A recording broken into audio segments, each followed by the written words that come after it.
You are looking at Julian's pronunciation guide, where we look at how to pronounce better some of the most mispronounced words in the world, like this other curious word. But how do you say what you're looking for today?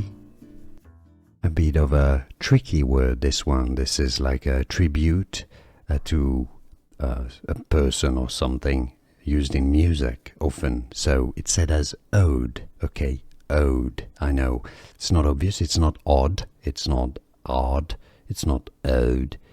Ode. Ode is how it's said both in British English and American English. I guess the Americans would say it more as odd, maybe. Ode is in British English.